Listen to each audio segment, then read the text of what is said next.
Muy bien, esta tarde nos toca, o al final nos toca hablar de educación, que es una cuestión que ha salido de forma transversal a lo largo de todas las sesiones, la importancia de formar y de crear innovadores.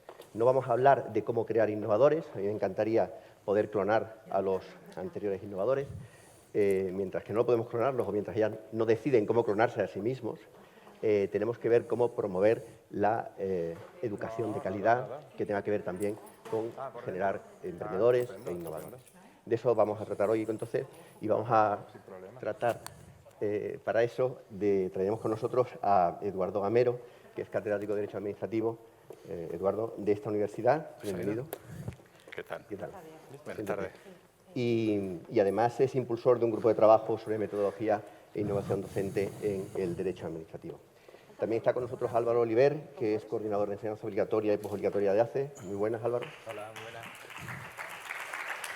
Que nos va a contar algo también sobre aprendizaje-servicio. Y Isabel Freitas, que viene del municipio de Sabrosa, en Portugal, y nos va a contar un proyecto que están desarrollando allí. Isabel. Terminando de... Mientras viene Isabel, pues presento a David Polo, que es su ¿Puedo director largar el pelo?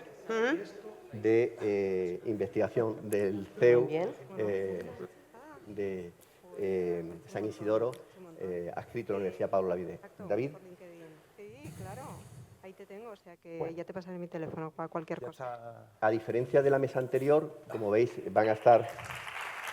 Bienvenida, Isabel.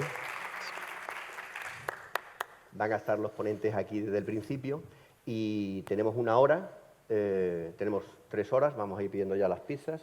No, tenemos una hora para hablar sobre educación, sobre innovación en la educación. Entonces pensamos que 10 minutos para cada uno de los ponentes, que nos cuenten cómo ellos ven los problemas en la educación actual y qué innovación aplican en la docencia. Mis notas. Esperamos un segundito que venga David. Adelante. Y entonces, aquí está Isabel, aquí estás tú y aquí estoy yo. Cuando quiera, Eduardo. Pues nada, muy buenas tardes. Yo ante todo agradezco a Sol Barbado, ¿no?, y a la organización de este congreso la invitación para estar aquí, un verdadero gusto, y estas horas de la tarde con tanta intensidad que llevan todo el día. Yo vengo de otro congreso, pues nada, muy agradecido por participar y cuando me planteaban las preguntas, ¿no, Rafael? Gracias por la presentación. Y yo reflexionaba sobre lo que debía de contar esta tarde, pues lo primero que me planteé es lo que me he planteado toda mi vida, ¿no? ¿Qué es lo que hago yo con los estudiantes en la universidad? Y creo que mi papel con los estudiantes de la universidad es esencialmente motivarles para que aprendan y que, por tanto, sean buenos profesionales en la especialidad, en este caso, Derecho Administrativo, es lo que yo explico, y que sean buenos profesionales del derecho. ¿Y cómo se motiva a un estudiante? Pues en eso consiste la innovación, ¿no? Depende. Yo me licencié en el año 1990, ha llovido mucho desde entonces para acá. Cuando yo me licencié me pusieron a dar clases al día siguiente y lo que hacía entonces, que era innovación, era tener un retroproyector con una bombilla debajo que proyectaba unas diapositivas que tenía yo que imprimir en una impresora con unos acetatos que se atascaban, y los estudiantes me llamaban Obi-Wan porque era el único profesor de la facultad que llevaba un puntero como el que ahora todos llevamos, ¿no? Pues yo era Obi-Wan Kenobi, ¿no? el innovador docente. Entonces yo proyectaba tablas, figuras, gráficos, porque veía que los estudiantes así entendían mejor la asignatura y que de esta manera pues captaban mejor los conceptos, ¿no? Aquello acabó un compañero enterándose, acabó en las academias, unos apuntes que yo le daba en las academias de formación de opositores, y me dijo este compañero, pues Eduardo, esto tiene que ser un manual. Total, que se publicó efectivamente el manual en la editorial Tecno, llevamos 21 ediciones, ¿no? Un manual que está pensando justamente en innovar con esas gráficas, esas tablas, esas figuras que sistematizan la materia con muchísimos ejemplos. Llevamos 21 ediciones del manual. Claro, eso fue entonces. Y ahora mismo, aunque el manual sigue funcionando, tiene su sentido, pero no es suficiente, ¿no? Esta universidad ha sido siempre una docencia vanguardista, ¿no? Que ha apostado por la innovación, por la metodología docente, y nosotros tuvimos una experiencia piloto ante la implantación del crédito europeo. cuando se implantó el crédito europeo, era el año 2007, yo me acuerdo perfectamente que estaba pensando cómo adaptar toda mi asignatura, ¿no?, al nuevo escenario, haciendo actividades que de continuo formasen a los estudiantes en estas competencias que les queríamos inculcar. Aquí tenemos una sola clase teórica al cabo de la semana en las asignaturas de Derecho y luego dividimos al estudiante en grupos más pequeños y hacemos actividades con ellos en el aula y en casa, ¿no? Entonces yo pensando, ¿y cómo monto yo actividades para una asignatura completa o todas las asignaturas que imparto? Entonces en la Asociación Española de Profesores de Derecho Administrativo empecé a hablar con compañeros. Pues mira, si esto en lugar de yo hacerlo para toda la asignatura y tú hacerlo para toda la asignatura en tu universidad y tú hacerlo en la tuya, nos ponemos de acuerdo, nos repartimos los temas y lo hacemos entre todos, pues podemos apoyarnos recíprocamente y desarrollar una base interesante de actividades. Total, se sumaron 75 compañeros de 20 universidades distintas. Dirigí entonces una obra que acabó publicando la editorial Yustel. Está publicada en abierto, la base de conocimiento jurídico se llama la editorial Yustel, con 5 metodologías o actividades de diferentes perfiles en cada tema y profesores en grupo de 5 o 6 profesores que fueron desarrollando, colaborando entre universidades diferentes para aportar esos materiales que se sistematizaron ahí. ¿Qué pasó? Pues que ya incluso esto a día de hoy está antiguo. Yo lo que digo es que no podemos retransmitir en VHS cuando los chavales están recibiendo en digital, ¿eh? Por tanto, tenemos que estar continuamente reflexionando sobre cómo incorporar la innovación y las metodologías docentes. Yo no bajo el nivel de exigencia, pero lo hago de una manera diferente. El estudiante en el aula tiene que sentirse enganchado porque yo le aporto algo. No vale que venga al aula y que yo les dé algo que tiene en el manual o que encuentra en YouTube o que acríticamente puede ver en cualquier parte.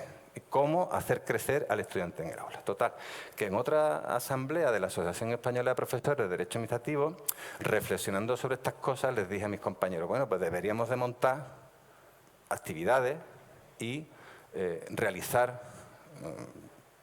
cosas en relación con la innovación docente. Esta es la web de la asociación. Yo lo que pediría que a esa URL, a la derecha innovación docente, efectivamente. El presidente de la asociación me dijo, Eduardo, pues hazlo tú, cosa que me dejó un poco planchado. Pues yo pensé, bueno, ahora van a formar una comisión, se van a llevar 3 años pensando. No, Eduardo, hazlo tú. Esto fue en 2020. Digo, bueno, pues ya está, allá voy. Total, que me puse de acuerdo con compañeros que ya en ese mismo momento se ofrecieron a colaborar y entonces hemos ido poco a poco, hemos hecho 2 cosas, ¿no? La primera, este blog, que se inició como un repositorio de iniciativas de innovación y metodología docente. En este momento hay 69 experiencias docentes publicadas ahí, de muy diferente perfil. Nosotros pusimos de acuerdo en el temario un grupo que constituimos, 13 personas, la materia, el tipo de cosas, formatizado, uniformado todo, y las licencias Creative Commons están abiertas, por tanto, cualquiera puede utilizar estas actividades. Y se han publicado cosas pues como los paseos jurídicos. Entonces van los estudiantes con un profesor por la calle, ven un edificio, está la Diputación, ¿la Diputación qué es? Y empiezan a partir de ahí a hablar de la autonomía local, lo que supone desde el punto de vista de derecho constitucional, autonomía local, etcétera, etcétera. Tenemos otra actividad que está muy utilizada, por ejemplo, que es una fotografía de una playa con un parque y unos edificios. Toda la teoría del dominio público se explica con esa foto, empezando, bueno, pues el mar es dominio público, natural, lo establece directamente la Constitución. Este edificio que es del Ayuntamiento, pues es dominio público artificial. Este parque, aquí hay un kiosco, eso es una concesión y se van explicando las técnicas jurídicas o simulaciones de vistas, ¿no?, que yo hago también con mis estudiantes aquí todos los años. En la Facultad de Derecho tenemos una sala que es exactamente un juzgado, y tenemos togas. Yo les doy a los estudiantes una serie de sentencias antes y hacemos un sorteo justo antes de empezar. No saben si van a ser la administración o van a ser recurrentes.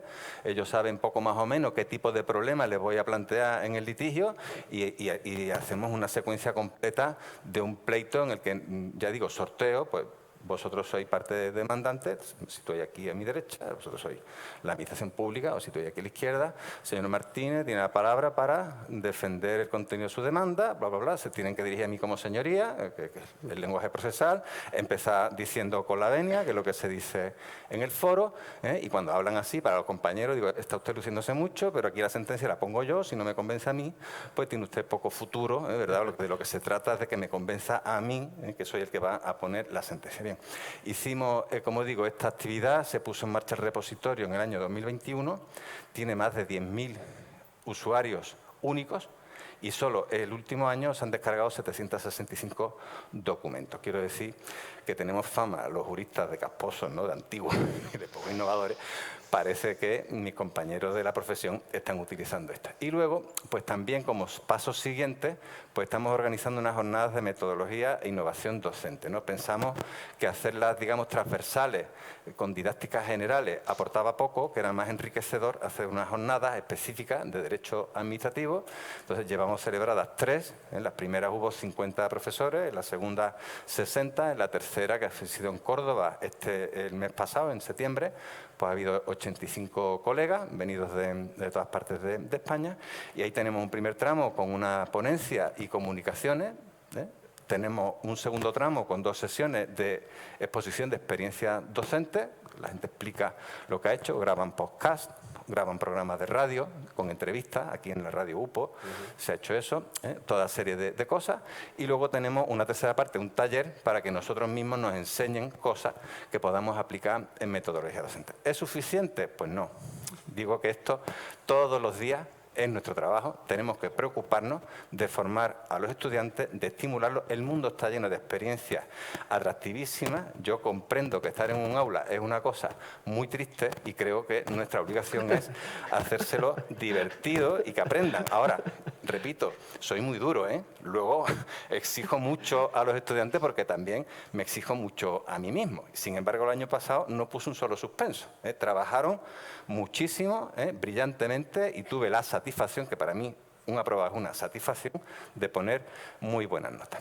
Creo, Rafael, que hasta aquí puedo llegar. No sé si me he pasado un rato. No, estupendamente. Aquí yo sigo dándole vueltas a lo de que el aula es un sitio y muchas gracias por el ánimo y las ganas que tienes de innovar en una tarea tan difícil, ¿no?, como puede parecer el derecho administrativo, ¿no? Me están dando ganas a mí de estudiar derecho. Pero ¿por qué dice la gente que derecho administrativo es aburrido?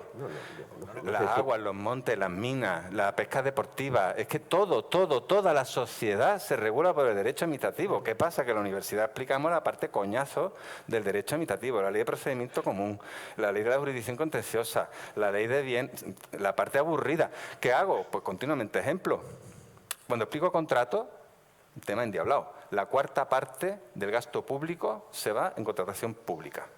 Les digo a los estudiantes que lo primero que tienen que hacer el primer día de clase es descargarse un pliego de contrato de la plataforma. Y ahora estamos todas las semanas, que son 3, que estamos explicando contratos, a ver qué procedimiento de contratación es este, el abierto, el negociado, qué dice tu pliego, qué dice el tuyo. Tú que tienes un contrato de servicio, explícame cuál es el objeto del contrato, cuáles son los criterios de adjudicación.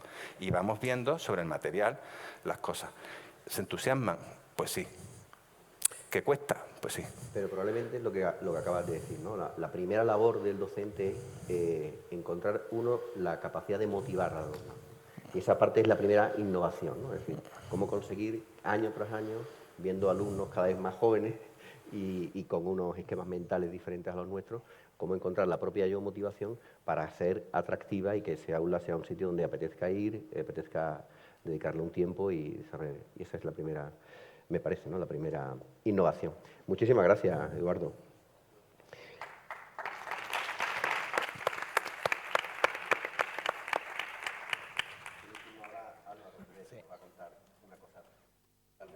Sí, creo que un poquito diferente. De hecho, casi que yo ya nos invitaría a que pensemos que, como decía, el aula es un lugar muy triste. Bueno, el planteamiento a lo mejor que nosotros queremos compartir va en precisamente que el aula pueden ser muchos lugares, o deberían, mejor dicho que deberían de ser muchos lugares. No debería de ser solamente el concepto de aula como 4 paredes, sino todo lo contrario, romper esos muros, ¿no?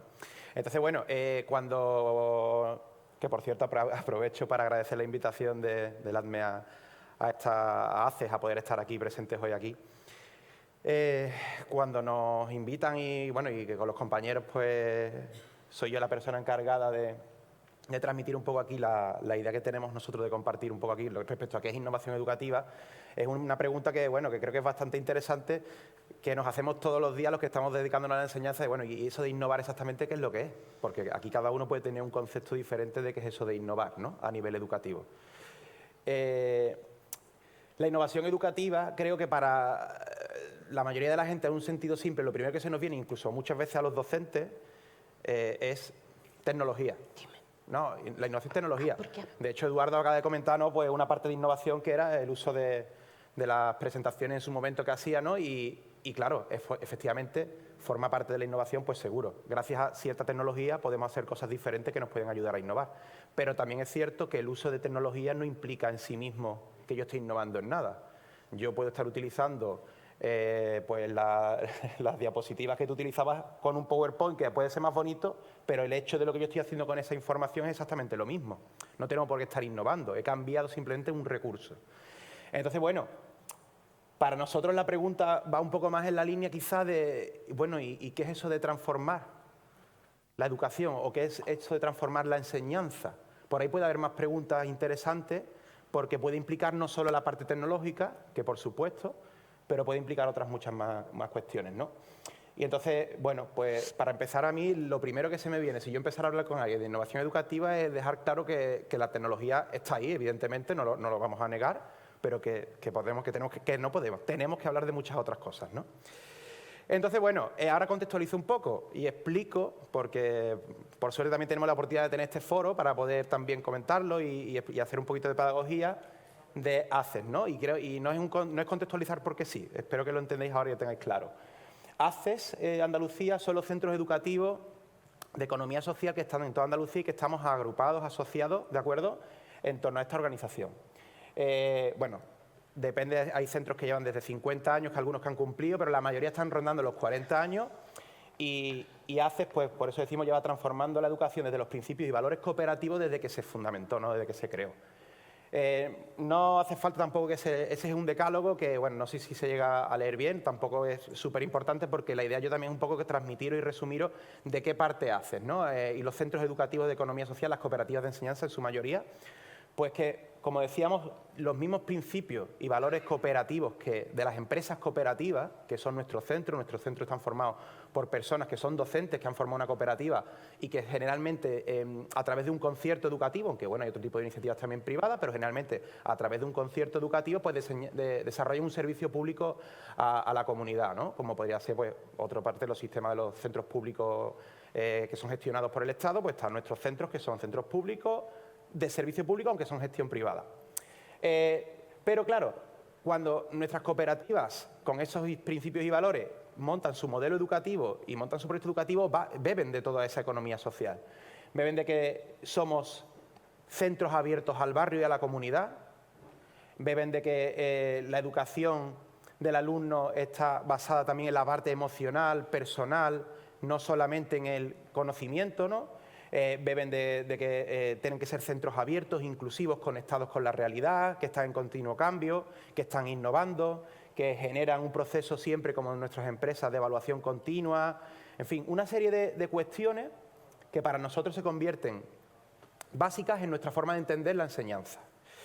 ¿Qué ocurre con todo esto? Pues que nuestro modelo, desarrollándose en esa base que os decía de experimentación, de contrastar, de tener espíritu crítico, de conectar con la sociedad, de tener el tiento de lo que está pasando en nuestro entorno, de no ser sitios cerrados, es lo que os decía un poco desde hace 40 años, con los primeros movimientos de renovación pedagógica que nuestro centro empezó a realizarse, ya se veía de la necesidad de saber qué ocurre y de conectar sobre todo lo que pasaban dentro de esas cuatro paredes con lo que estaba ocurriendo más allá.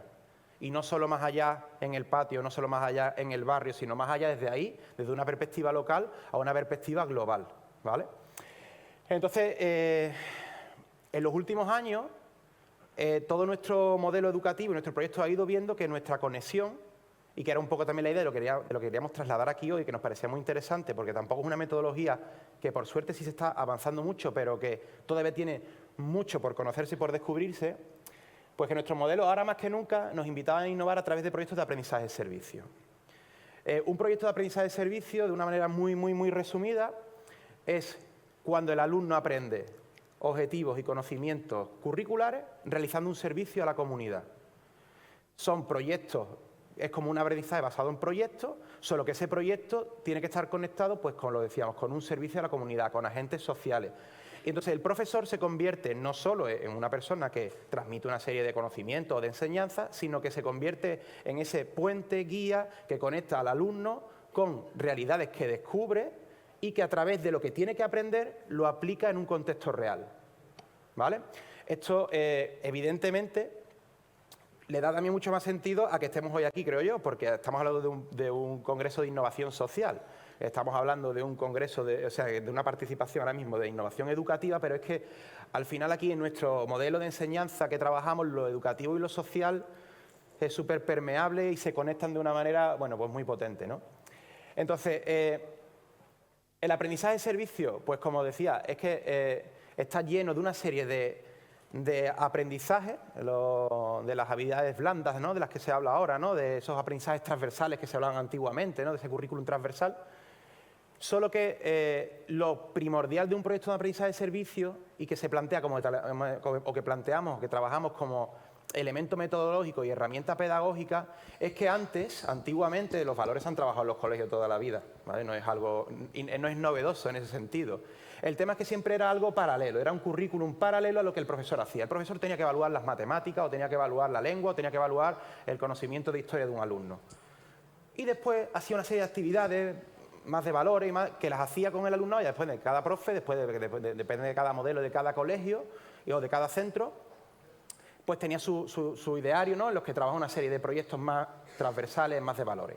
Aquí, si eso ocurre en un proyecto de aprendizaje de servicios, no está siendo un proyecto de aprendizaje de servicios. Lo que tiene que ocurrir aquí es que el alumno, mientras está siendo evaluado de sus objetivos curriculares, está haciendo ese servicio a la comunidad. Y eso no significa tampoco que los alumnos estén todo el día fuera. No, porque hay muchas veces de un trabajo que requiere pues una contextualización, una base de conocimiento, de saber qué está ocurriendo para yo enfrentarme después y poder aportar soluciones. Pero claro, lo que está muy claro con este tipo de metodología es que estamos poniendo en juego un montón de herramientas que el alumno como persona necesita para después ser una persona y un ciudadano y un trabajador, ¿vale? En el caso, por ejemplo, de proyectos de formación profesional, que esta metodología encaja perfectamente, en la que no solo está aprendiendo una serie de conocimientos, no solo está aprendiendo una serie de saberes que son necesarios conocer básicos, sino que les está dando un sentido y les está dando una significatividad.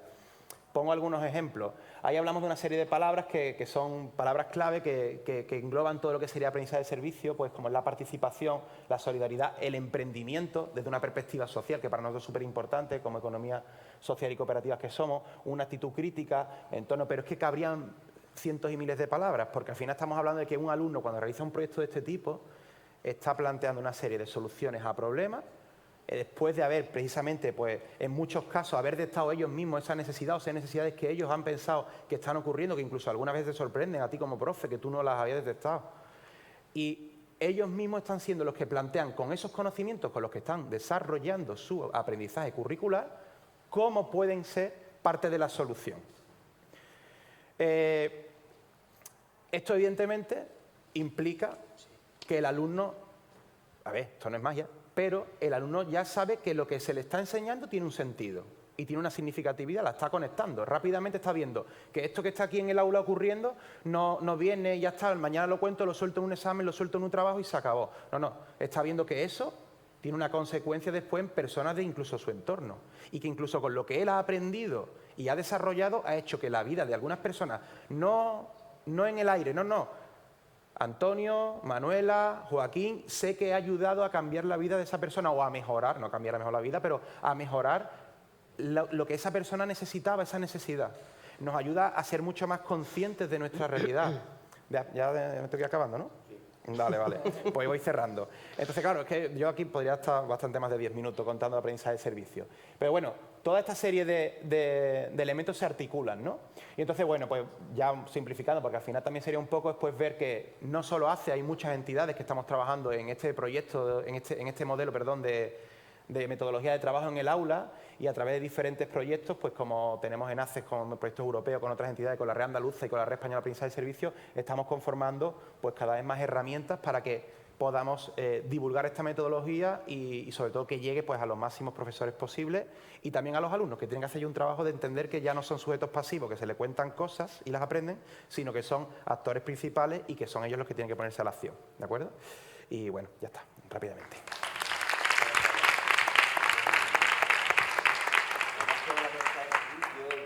Que en la universidad compañeros míos hacen aprendizaje de servicio, en la universidad algunos trabajan en fin de grado, son aprendizaje de servicio, porque puede ser, por ejemplo, hacer un plan de marketing para una empresa, una ONG, claro, o diseñar el análisis de puestos de trabajo para una organización que lo necesite.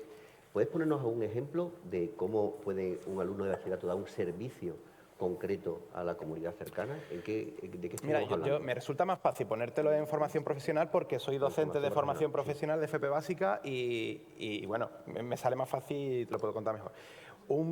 Yo tengo un grupo de alumnos que ya tienen ya un tiempo, ya pasaron por mis aulas hace ya un tiempo, hace ya unos 4 o 5 años, que una de las cosas que detectamos es que había un cierto sesgo de intolerancia y de racismo importante.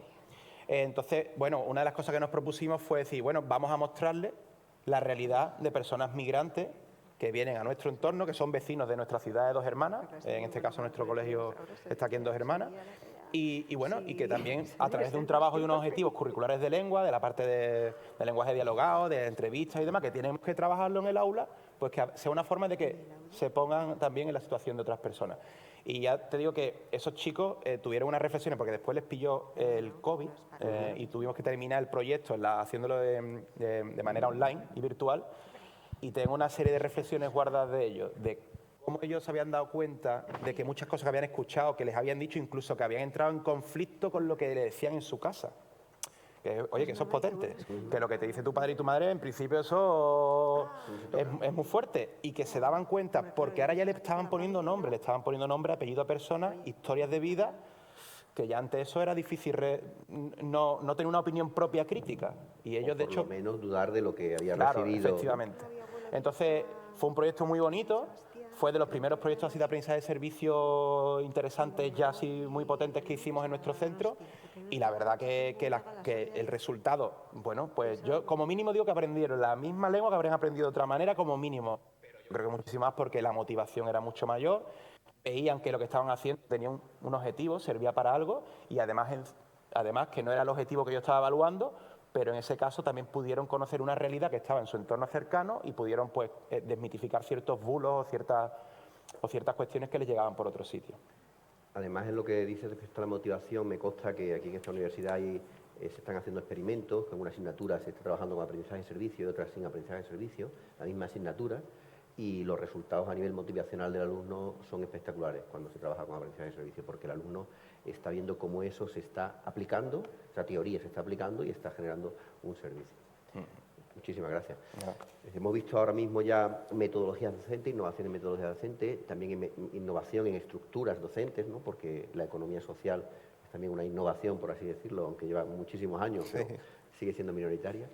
Ahora vamos a pasar a Isabel, que nos va a contar un proyecto también de innovación, pero es un poquito más amplio, que está en un pueblo de Portugal. Isabel, cuando quieras. Muchas gracias. Yo quería empezar por dar las gracias a Sol y a José Luis Muñoz por esta posibilidad de intercambio, por nos poner en red y a trabajar en conjunto, que me parece que es muy importante cuando la temática es innovación social. En hecho, yo creo que la innovación social tiene mucho que ver con el territorio donde se aplica. Y entonces pedía para pasar un pequeño filme, son 2 minutos, de un filme sobre Sabrosa, se lo pueden pasar, les agradecería. Na terra onde nasci, há só poeta.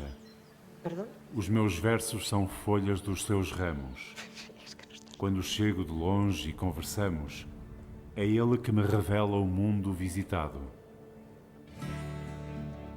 Vou falar-vos de um tesouro revelado nos recantos de um Portugal genuíno e bem no coração do Alto Douro vinheteiro.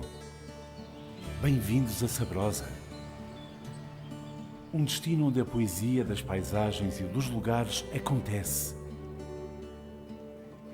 Aqui a história é esculpida nas pedras centenárias. Um conto das eras que ecoa nas igrejas antigas. A herança cultural é uma sinfonia de arquitetura barroca e renascentista. Esta é a terra de poetas, de poesia e dos bravos como Fernão de Magalhães. Cada festa é um conto épico. Os segredos e lendas de Sabrosa ganham vida e aguçam os sentidos. A tradição ancestral ergue-se majestosa. O passado e o presente entrelaçam-se e a alma destas terras sussurra ao vento a promessa eterna de ligar gerações e perpetuar o seu legado. À medida que o sol se derrama sobre o rio, ele ilumina as vinhas que se estendem como mantos ondulantes pelas encostas. Estas videiras, onde o vinho desabrocha e floresce, testemunham o toque divino do tempo, transformando uvas em néctar dos deuses. Sabrosa é um convite a descobrir, a sentir. Bueno, pues...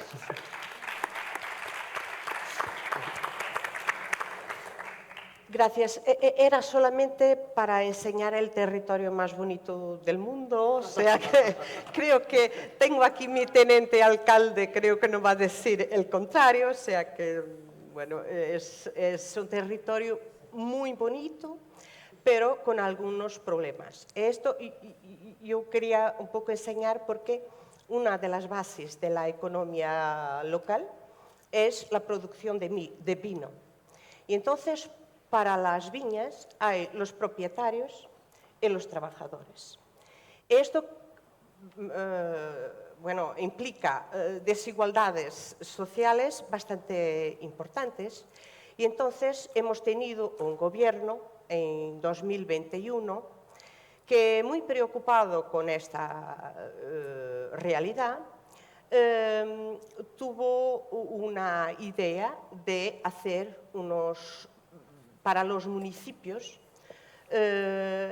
unos planos para los municipios que lo quieran hacer, un plano integrado de la promoción del éxito escolar. Entonces, ¿qué nos piden?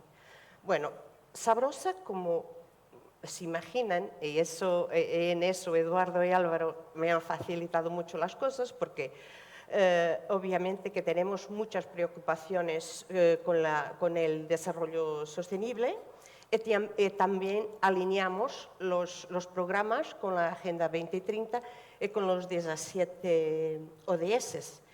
Entonces, eso está claro, pero además había que ir más allá que la intervención física que tradicionalmente los municipios iban haciendo, que era, por ejemplo, también súper importante, pero en el anterior cuadro comunitario de apoyo, que en Portugal se llamaba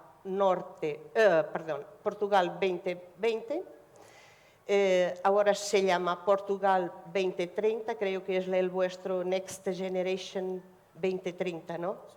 Es como la nueva ola de fondos comunitarios. Y entonces, en el contexto del 2020, se pedía a los municipios que intervinieran en la parte física, los edificios, los transportes de los alumnos, para que hubiera la igualdad de oportunidades, para que hubiera la cohesión social y para que mejorar las condiciones, las carreteras, etc. Ahora en el Portugal 2030 se pide que el municipio va más allá y va hasta la sala de clase y tenga una forma constituyendo un equipo operacional muy fuerte, con personas del municipio, con personas de la acción social, con personas de la salud, porque hubo también una delegación de poderes en los municipios para que tengan la escuela a tiempo entero, o sea, para que se encarguen de los niños durante todo el día, y también de la salud. Y entonces es posible al municipio, con una visión horizontal e integrada, actuar desde muy pronto. O sea, cuando tenemos la impresión que el niño, por ejemplo, no ha estado en la clase, o ha estado en la clase, no ha aprovechado, empieza a no tener éxito. Hay incluso riesgo, que lo queríamos evitar desde muy pronto, riesgo de abandono escolar. Y entonces, claro que estos problemas son muy más serios en la clase de los trabajadores que en las clases más privilegiadas. Y entonces la filosofía de este cuadro Portugal 2030 es: de donde un niño viene no debe de forma ninguna afectar para dónde el niño va a ir o su éxito. Bueno, esto es todo un camino. Estamos constituyendo una equipa potente, interdisciplinar y multidisciplinar. Es un equipo que conoce muy bien la realidad del municipio, y además gustaríamos aquí de incorporar la inversión de empresas que están en el territorio. Ahora mismo hay un proyecto bastante interesante que también identifica a los niños, pero aquí es un poquito diferente. Es una empresa privada, intenta identificar los niños que tienen potencial y se carga de ellos. Pero bueno, nosotros queríamos encargarnos de todos, no solamente de los que tienen potencial. Y la verdad es que tenemos también en el sector privado, tenemos también bastantes empresas ahí sedeadas. Hemos constituido en Sabrosa, hubo un momento en Sabrosa en que su alcalde, está en la asistencia, era José Manuel Márquez. Cuando era alcalde hubo muchas transformaciones positivas, o mejor, mi opinión no es totalmente exacta, pero bueno. Se creó una asociación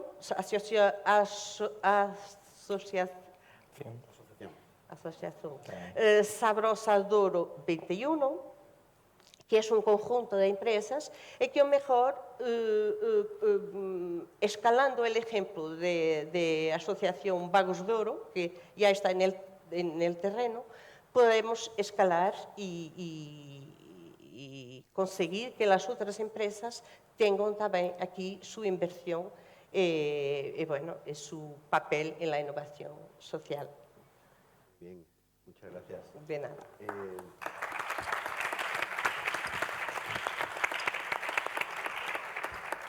El proyecto es precioso y la verdad que me surgen muchas dudas, no tenemos tiempo para... Pero, ¿cómo ha recibido la comunidad académica, los directores de los colegios, los profesores y sobre todo las familias, este plan que les afecta tanto? Lo estamos empezando. O sea, esperemos que la receptividad sea... Porque además podemos tener también proyectos de mentoría parental. ¿Sería así? Sí. O sea, como normalmente los problemas empiezan en la familia, en casa, ¿no? Cuando la familia no es muy funcional los problemas tiene más probabilidad.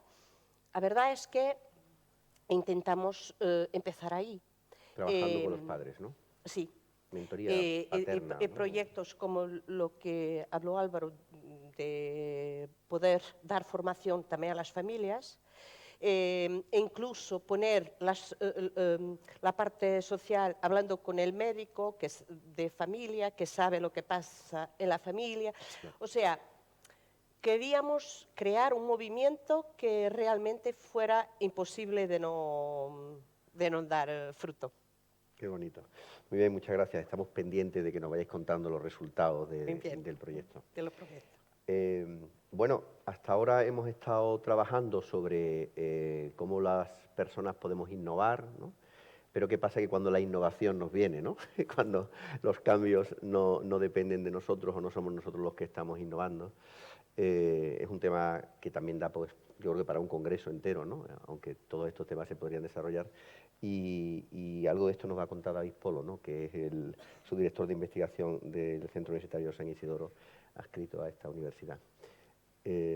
Bueno, inteligencia artificial, amenaza, oportunidad, cuéntanos. Muchas gracias, Rafael. Bien, se escucha perfectamente. Podéis darle paso a la presentación.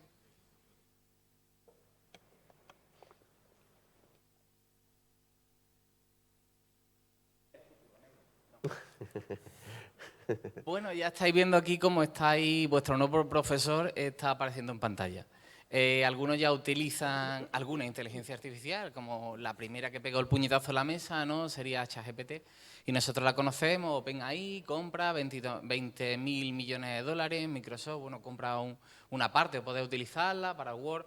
Eso es el año 2022. Han pasado años, parecía que era una disrupción y realmente lo está haciendo. O sea, cada cierto tiempo está pegando un salto importante. Algunos pueden pensar en la película Her, otros pueden pensar en la serie Black Mirror o Westworld, y todos estamos viviendo el presente. Empecemos. Bueno, me llamo David Polo, como bien dice Rafael, soy subdirector de investigación en CEADE San Isidoro, Centro Universitario San Isidoro, que estamos en la isla de la Cartuja, y desde los 2 últimos años la inteligencia artificial ha venido como un tsunami. Primero, lo que me decían mis compañeros y directiva y alumnos es que lo copia, es que se basa en información de otros. Y decía yo, igual que tú de tu padre, o igual que tú de tus libros, también copia. ¿O es que acaso la palabra almohada la has inventado tú? ¿O la palabra silla? ¿O componer palabras? O sea, realmente estamos copiando. Por un lado, escucho esta mañana en las charlas que copiemos, nos inspiremos en los demás, y por otra parte, pero la IA no. Bueno, como yo vengo de atrás, tengo 48 años, está todo en la Wikipedia, está copiada de Wikipedia, prohibida la Wikipedia. Prohibido monografías.com, prohibido el Rincón del Vago, prohibido Internet, prohibido Google, prohibido todo lo que se salga de mi pequeño círculo de confort, que es un palmo. Es como el chotis madrileño. Así que, señores, vamos a utilizar las herramientas, utilicémoslas para el bien, vamos a ver y salgamos de esa querida zona de confort. Y ahora empiezo.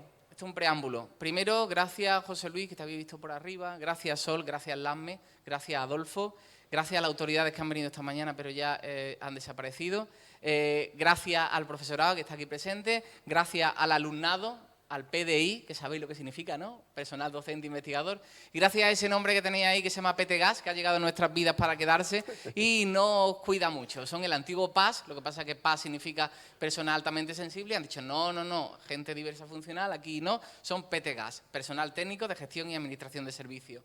Y gracias por último al doctor Morales, el doctor Gamero, don Álvaro Oliver y Isabel Freites. Muchas gracias. Freites. Sí. Estuve toda una noche con mi mujer, que es francesa, intentando decir ratatouille y no lo conseguí. Ratatouille. Me quedé dormido. Empecemos. El binomio enseñanza-aprendizaje. Cuando nosotros estamos hablando de enseñanza, el objetivo principal de un profesor, de una persona que tenga vocación porque los demás aprendan, el principal, ese es el aprendizaje. Nosotros enseñamos y ellos aprenden. Pero antes era así, de la siguiente manera.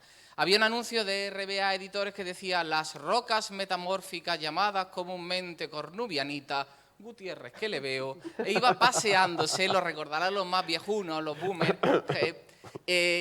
eso quería decir que yo te contaba una historia, tú te la tragabas y es lo que había. Y luego te la aprendes, lo repites como un loro y cuando terminas el examen a los 2 días no te acuerdas de nada. Porque no lo has repasado, lo has estudiado para vomitarlo y para irte. Pero te daban un título que te daba la posibilidad de entrar en la siguiente pantalla del videojuego, que era trabajar y picar piedras, ¿no? Vale. Entonces, ese binomio de enseñanza-aprendizaje se basa realmente en que el alumno disfrute, aprenda, se le vean los ojillos, no se quede dormido en clase y que luego cuando salga diga, el polo estaba colgado, pero yo he aprendido. Bueno, pues la inteligencia artificial ha venido para complementarnos a nosotros profesores que nos estamos volviendo quizás algo sosos o tenemos temarios donde ponemos ejemplos de un SEAT Panda, cuando eso ya ni existe, o cogemos apuntes de hace 20 años. Me estáis tirando piedras contra el tejado, igual que el doctor Gamero estaba haciendo antes, con tal de darnos cuenta de que también nos equivocamos, de que este traje que llevamos cuando llegamos a casa nos ponemos unas babuchas y estamos ridículos. Pero seguimos siendo lo mismo, igual que vosotros. Lo único que tenemos más títulos, más experiencia y creemos que podemos masticar mejor la información para vosotros. Entonces no lo veáis como una amenaza, pero sí como una herramienta de doble filo. ¿Sabéis lo que es un piolet? Un pico. Sirve para matar a Trotsky. Y también para picar una cueva y llegar al final a un nuevo camino. ¿Para qué lo vamos a utilizar? Una navaja suiza. Para clavársela a alguien en la esquina. Una pistola para irme a las 3.000 viviendas y empezar a pegar tiros de ventana a ventana. No. O sea, puede servir para una cosa distinta. Puede servir para ganar con la mano en el bolsillo y disparando así, ganar la medalla de plata en unas Olimpiadas, ¿no? Por ejemplo, una pistola. Vale, así que será, creo, nuestro copiloto final. Primera parte del binomio. Enseñanza. ¿Qué pretendemos? Una interacción, inteligencia artificial, inteligencia humana. No somos incompatibles. De hecho, ¿en qué se basa la inteligencia artificial? En los datos que tenemos recopilados de todas las personas. Y de unas redes neuronales. Quieto, parado. ¿Redes neuronales? ¿Acaso no han clonado la manera de funcionar del cerebro? Sí, es que funciona también. Es que la IA miente. El 85% de todo lo que decimos es verdad. Solemos decir verdad. Y el 15% empaste. El cerebro lo inventa. ¿A que no sabéis qué porcentaje tiene la IA? Igual. Claro, si no ha copiado. No ha copiado lo bueno, no ha copiado lo malo. Así que el que te diga que la IA miente, que la IA copia, es como tú. Como yo. En cuanto a las rutinas que nosotros hacemos en el día a día, es gustoso lavar los platos, ¿no? Pero una vez que arranca, mira, mientras pienso en otra cosa. Hay gente que le gusta planchar, gente que le gusta lavar los platos, gente que le gusta preparar informes, le gusta hacer guías docentes de revisión de tal, gente que le encanta la gestión de la calidad, gente que le encanta... No, hay rutinas que no nos gustan. ¿Y si la hace la máquina? ¿Y si nos ayuda la máquina? Hombre, yo no voy a dejar a la máquina que se corrija un TFG. ¿Y si la máquina me da su versión y luego yo tengo la mía, la contrasto y nos retroalimentamos, señores? O sea, puedo generar un GPT. Gente que me está entendiendo. Los 24 alumnos que he contado antes, que son 23 alumnas y un alumno. Me encanta el ja. Las personas que estáis aquí, felicidades por haber venido acompañado de ese no puedo hacer bromas que acabo en la cárcel. Así que toda la gente que habéis venido, felicidades estudiantes y gracias por aguantar hasta este momento. La verdad que ha habido charlas súper interesantes, pero es una hora delicada. Entonces, ¿hay rutinas que nos gustaría evitar? Sí. ¿Hay apuntes que nos gusta sintetizar porque David te está contando un rollo y quiero sintetizarlo? Sí. ¿Y quién hace eso? Por ejemplo, la IA. Y luego me estudio eso y lo contrasto, no me creo nada, pero también cuando mi madre, que en paz descanse hace 1 año y medio, pero mi madre me contaba algo, no me lo creía porque fuera mi madre, me lo creo hasta los 10 años donde mi madre es un ser superior. Luego ya descubro pues, que no es tan superior, ¿no? En cuanto a qué podemos hacer los profesores, hay una serie de documentales que os recomiendo de febrero del año 2016 que se llama Oficiorama. Alguno lo habrá visto en la 2, está todavía disponible en Radio y Televisión Española. Habla de ser jardinero vertical, yo me reía por entonces, y hoy veo un proyecto que se llama Bio, con 2 O, donde nos habla de que sí, que podemos utilizar todo para reciclar y tal. Jardinero vertical. ¿Y sabes cómo nos llaman a los profesores? Yo estaba temblando. Yo llevo 20 años de profe, pero decía, ¿veis cuál es mi futuro? Bueno, pues nos llamaba guías del conocimiento, porque el conocimiento está ahí por primera vez en la historia. Como contaba mi adorado número 1, Antonio Escotado, tenemos en el móvil la biblioteca de Alejandría, todo el conocimiento en la palma de nuestras manos. ¿Para qué lo queremos utilizar? Pues que ya cada uno, depende de su estado de ánimo, el nivel de dopamina o oxitocina que necesite, pues ya se dedica a eso.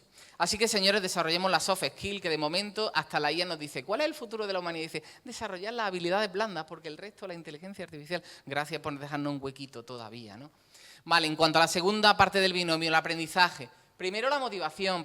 Escuché al Mago More. ¿Alguno conoce al Mago More? Supongo que la gente de 23, 24, 20 años sí lo conocerá. Hay un programa de, creo que Aprendiendo Juntos, Aprendamos Juntos, que todos habéis visto algún documental, Marian Rojas Company, donde nos dice que no es solo la motivación. El alumno tiene que venir motivado de casa. Y yo puedo aportar algo, sí. Antes había un ítem en la encuesta, creo que era el número 8 o 18, que decía, el profesor motiva al alumno, ya lo han quitado. No. El alumno tiene que venir motivado a clase. Sí, pero ¿y si le ayudo? Vale, número 1, motivación, ¿y era qué? Picar piedra. ¿Eso qué se llama? Eso se llama esfuerzo. O como le llama el Mago More, fuerza de voluntad. ¿Tenemos fuerza de voluntad? Depende de para qué y en qué momento y cómo estoy, de mi estado de ánimo. Vale, pues si es para un objetivo que tú te has fijado, tienes que tenerlo sí o sí. Si no, el sistema te va a depurar y al final va a pedir una paguica. Si hay renta básica universal, que es otro tema del que podemos hablar, ¿no? De criptomonedas, blockchain y futuro. Para eso, buscar entrevistas a Mario Conde, que aunque parezca un viejuno, se está poniendo muy al día de estas cosas. En cuanto a qué herramientas inteligentes vamos a utilizar, bueno, ChatGPT, Perplexity, vamos a utilizar... Antes era BARD y ahora se llama Gemini, ¿no? De Google también. Así que hay muchas inteligencias artificiales. De hecho, ¿sabes lo que auguran? Que haya una personalizada para cada uno de nosotros. Que nos genera TikTok. Soy otro enganchado a TikTok. Hola, sí. Dopamina. Vídeos de 15 segundos, 5 segundos, 10 segundos. Y si, le pregunto a mis alumnos, ¿y si te interesa qué hace? ¿A que te vas a YouTube y amplías información? Check. Exactamente. Primero, sí. Cuando vas a un mercado y ves 10 helados diferentes, te empollas cuáles son los helados y dices, quiero este. Pero primero he tenido que ver el bosque. ¿Qué nos da TikTok? El bosque. ¿Eres consciente de que hay una droga en el cerebro que te autogenera, endógena, de dentro, que se llama dopamina? Si eres consciente y sabes el bien y el mal que te da, punto. Y eres capaz tú de controlar y apagar el móvil y decir, ya estoy harto de droga, paro, stop. Si eres capaz de controlar, fantástico. Pero nos genera mucha dopamina, que es diablillo y tal. El futuro de la educación personalizada sí, la medicina personalizada sí, el calzado personalizado sí, todo sí. Pero como no tenemos tiempo en el mundo, pues entonces lo tiene que hacer alguien. Así que vayamos a la práctica, concreto, sin que me tiren de los pelos, que por suerte no vas a poder hacerlo. Cambiemos el enfoque. Yo, profe, tú, alumno. Sí, yo voy a seguir siendo profe y estoy en una tarima y no me gustan las tarimas, pero da igual. He picado piedra durante muchos años y voy a seguir picándola. A gusto, pero decirme, por favor, ¿qué esperáis del mundo? ¿Qué es lo que estáis esperando de vosotros mismos? ¿Tenéis ganas de decir, voy a hacerme un hueco? ¿Quiero estar subvencionado? ¿Quiero encontrar un nicho en el que yo me sienta feliz? ¿Quiero ayudar a los demás o me quiero ayudar a mí mismo? Bueno, primero ayúdate a ti mismo, ve al psicólogo tal, y luego ya ayuda a los demás. Pero todos queremos un poquito servirnos, ser útiles, ¿no? Servir de ayuda a los demás. Bueno, pues con la inteligencia artificial es que tenemos todo el conocimiento, las preguntas y las respuestas. Quizá ya no le preguntes a tu padre, pobre madre, ahora le vas a preguntar a la IA. Lo hago yo. Un día, una anécdota rapidísima, un día estoy en el cuarto, en mi despacho en casa, y le digo, ¿qué necesitaría mi mujer que la noto un poco triste últimamente? Y le cuento ordenadamente, porque hay que saber preguntarle a la IA, es la clave. ¿Qué es lo que necesita que la vea? Dice, sal del cuarto y dale un abrazo. Salgo del cuarto, sin decir nada, le doy un abrazo. Se me echa Sonia a llorar. Gracias, David, gracias, es lo que necesitaba. Y digo, manda huevos que tenga que venir una inteligencia artificial a decirme algo que podía haber observado yo con mi propio ojo. Como anécdota, os quiero decir que, señores, sí nos puede dar las claves de muchas. Yo he montado un GPT que podéis consultar vosotros para que mis alumnos de una asignatura que se llama La Nube, ¿no? Para aprender a cómo funciona eso que le llama la nube, servidores y tal, le pregunte, le he subido todos mis apuntes y tu propiedad intelectual, no creo. Todo lo que he aprendido es porque otro me lo ha dado. Lo que he creado es porque otro me ha enseñado a crear. O sea, yo personalmente, lo siento mucho, no creo en la propiedad intelectual, os regalo la mía, la propiedad intelectual, ya que proviene de muchos más intelectos, ¿no? Entonces le doy mis apuntes, le doy mi manera de pensar, se la ha dado también, le doy también mis ejercicios y luego he creado un respondedor tutor 24/7, porque yo no voy a responder a las 12 de la noche, lo siento mucho. Así que lo haga la IA. ¿En dónde nos podemos enfocar? En el pensamiento crítico. Y finalmente, esta frase que pone arriba, que os suena, o sea, cada trabajo que veis que pone en resumen. Ahora me lo han cambiado los alumnos, en vez de poner en resumen, pone en conclusión. Y yo, por favor, si es lo mismo, esforcémonos un poco más. Hay un artículo donde habla cómo la producción en Medline, ¿sabéis lo que es Medline? Es la base de datos más gorda de medicina y ciencia de la salud que hay. En los últimos años se publicaban artículos que incluían la palabra DELF 500 veces, en los últimos 20 años, ahondar, ¿vale? En los 2 últimos años, 22, 23, 24, ha subido como 10 veces la palabra DELF.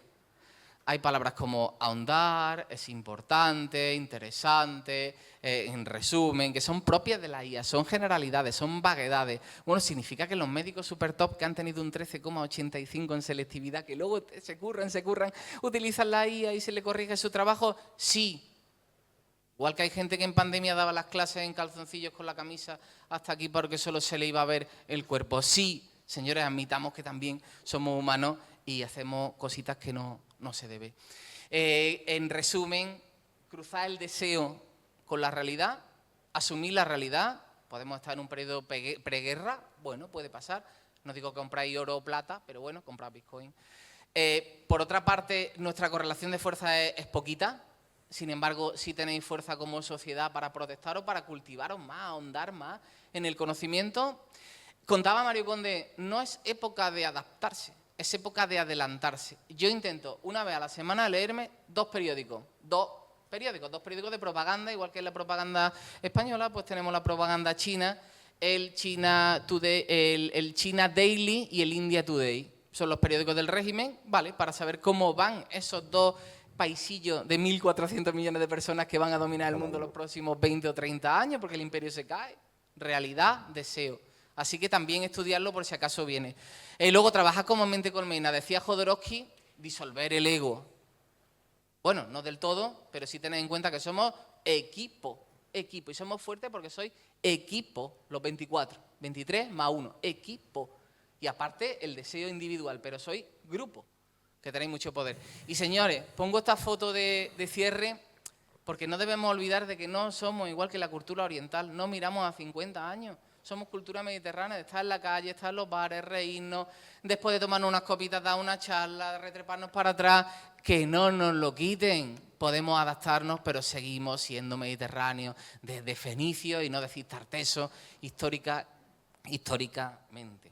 Así que ahí os pongo un rato de palabras de cosas que se pueden hacer con la inteligencia artificial. Si queréis, le hacéis una foto. Todas estas las hemos hecho en nuestro centro. Se pueden hacer guías docentes, unidades didácticas, artículos, ponencias, reseñas, objetivos de una investigación, autoevaluaciones, traducción simultánea. Una compañera vuestra que estudió en la UPO, que ahora trabaja en Málaga, mi sobrina Patricia Pazo, me dice: no digas, por favor, traducción simultánea, que todos los traductores se te van a tirar al cuello. Se llama interpretación simultánea. Y digo, da igual, como carrera vaya a desaparecer, o sea que tampoco me importa mucho. Ahí tenéis, señores, antes le preguntabais a vuestros padres, hermanos y compañeros, y ahora, igual, nuestro consejero no humano, pero bebe de redes neuronales y datos humanos que le estamos dando gratuitamente. Muchísimas gracias.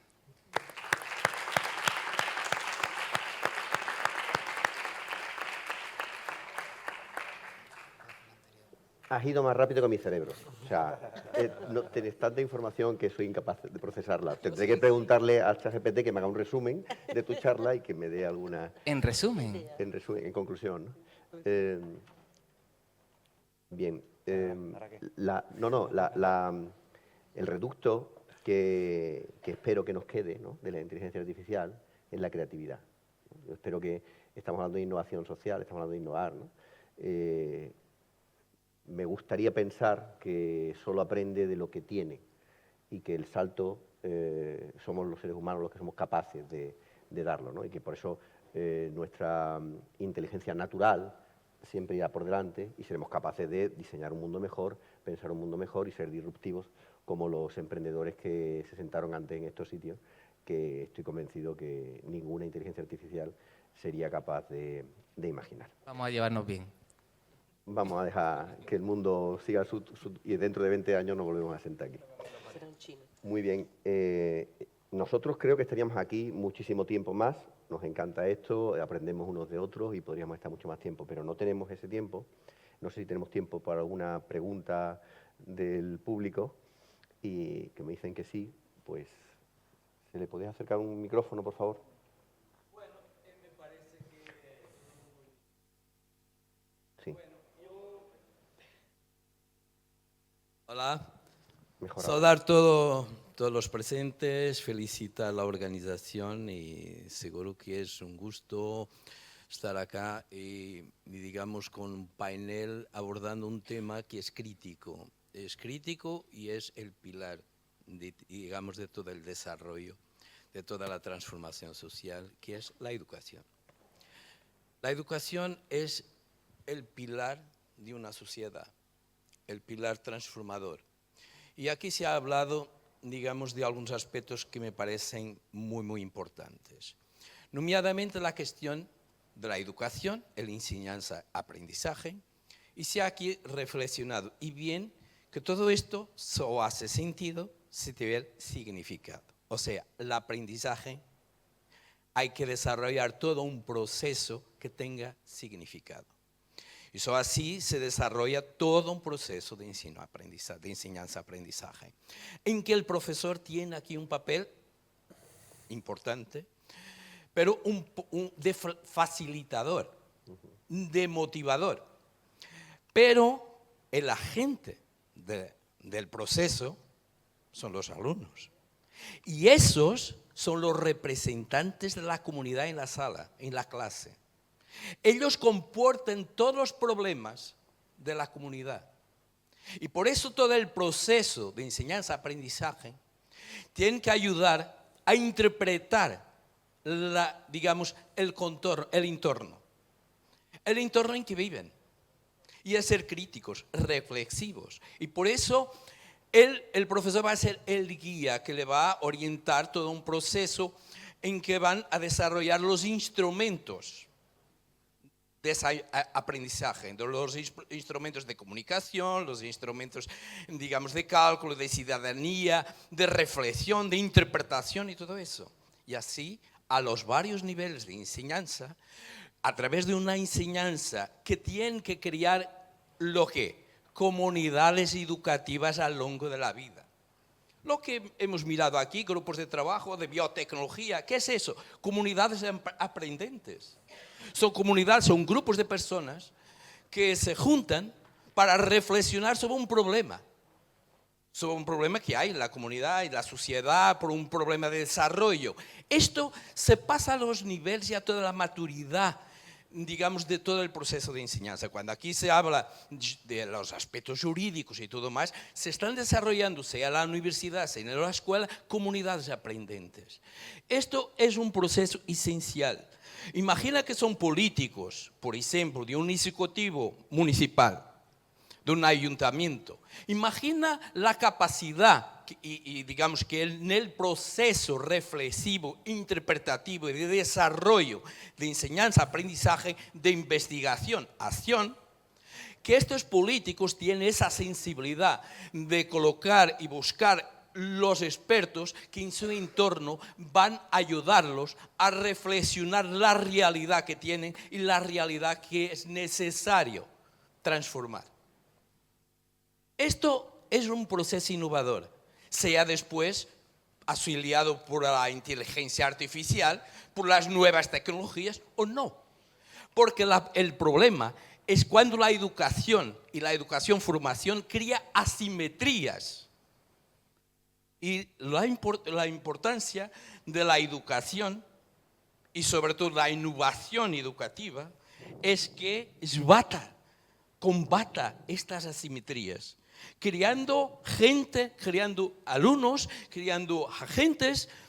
El alumno, mismo a nivel de educación básica, debe ser un agente que participa, que reflexiona sobre en su entorno. La familia se debe corresponsabilizar con el proceso, también a través de un proceso de interacción en la escuela y en la familia. Esto hay diversas formas de hacerlo. Y esto sí es innovación. Y pues puedo decir que, por ejemplo, en Sabrosa, en los años 80, se ha transformado toda una realidad de una pequeña comunidad como un proyecto laboratorio. Imagina una comunidad que tiene 64% de analfabetismo, que los padres y las familias no dan valor a la educación, sobre todo a la educación formal. No dan valor a eso. Y entonces se desarrolla, se analiza este entorno y dice, ¿qué podemos hacer por esa comunidad? ¿Cuál va a ser el futuro de la comunidad y sobre todo de estos niños? Porque todo este proceso tiende a reproducirse. Y entonces, ¿qué pasa? Se va a desarrollar un proyecto con varios intervinientes, con equipos multidisciplinarios, a la época, estamos hablando de los años 80, y se va a desarrollar un proceso educativo que va a incorporar toda la comunidad, toda, sin excepción, y se va a desarrollar algo muy interesante, inclusivamente a nivel de enseñanza básica. Es que todos estos alumnos, y aquí se ha hablado mucho de los currículos oficiales y los programas oficiales, todos estos alumnos tampoco estaban en la escuela, aprendían a través de libros. O sea, de los libros oficiales, no aprendían. El libro lo han hecho ellos. Y un padre un día va junto a la profesora y le cuestiona: ¿cómo es posible que mi niño, mi hijo, pueda aprender a leer y a escribir sin un libro oficial? Yo he aprendido a través de un libro oficial. Y la profesora le ha dicho: ¿qué usted quiere que su niño sabe leer y escribir? No, tanto hace que sea un libro como sea un periódico. Y la profesora abre un periódico y pide al niño para leer el periódico. Y el niño empieza a leer el periódico. No imagináis la cara de sorpresa de su padre, digamos, interpretando ahí que su niño sabía leer a pesar de no tener un libro oficial. O sea, en síntesis, es muy importante crear estas dinámicas con la participación de todos, porque el proyecto educativo es la responsabilidad de todos. Y sobre todo, interpretar, reflexionar y desarrollar la educación y la formación a lo largo de la vida, porque no es un proceso de una parte de la vida, es para toda la vida, para los niños, para los mayores, para todos. Y sobre todo, creando esta dinámica de comunidades aprendentes a través de procesos significativos, para solucionar, para transformar, para crearmos comunidades aprendentes capaces de ser transformadoras de una sociedad mejor. Muchas gracias. Muchas gracias.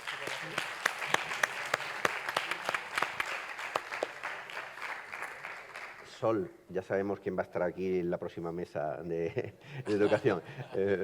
Muchas gracias. Claro, esa era la reflexión que yo hacía al hilo de sus palabras, ¿no? La comunidad de aprendizaje, hay veces que ponemos el énfasis, ¿no?, en la capacidad de la educación de cambiar el mundo, y la educación en el fondo es una institución de la sociedad actual, y tenemos las escuelas que representan la sociedad que tenemos, ¿no? Pero es que la sociedad no vive en comunidades, cada vez somos más independientes, nuestros alumnos compiten por sacar la mejor nota, yo tengo que dar un 5% de matrículas. Es decir, no puedo dar todas las matrículas que quiero, solo puedo dar un 5%, por tanto alguien que tenga el mismo interés va a estar compitiendo con su compañero en obtener esa matrícula, en vez de colaborando con su compañero en que todos tengan matrícula. Entonces, es verdad que las comunidades de aprendizaje son necesarias, ¿no?, pero mi reflexión es que tenemos que pedir a las instituciones que favorezcan, como se está haciendo en el caso de Sabrosa, ¿no?, esas comunidades de aprendizaje, ¿no?, o como se están haciendo en otros modelos de instituciones, ¿no?, que están vinculadas a las familias, que están vinculadas al territorio y que conciben la educación como un proceso en común, ¿no? ¿Cuántas familias están que no son realmente comunidad entre ellos como para poder decirles que favorezcan las comunidades? Es un trabajo muy importante al que hay que dedicar mucha tarea, muchos esfuerzos institucionales, y no solamente de las propias instituciones educativas, ¿no?, porque me parece que el reto es el camino, ¿no?, ese es el camino, las comunidades de aprendizaje. Bueno, se han planteado diferentes retos durante toda la jornada de hoy. Quiero agradeceros que hayáis participado en esta última mesa redonda de este primer día. Muchísimas gracias, vamos a darles un aplauso.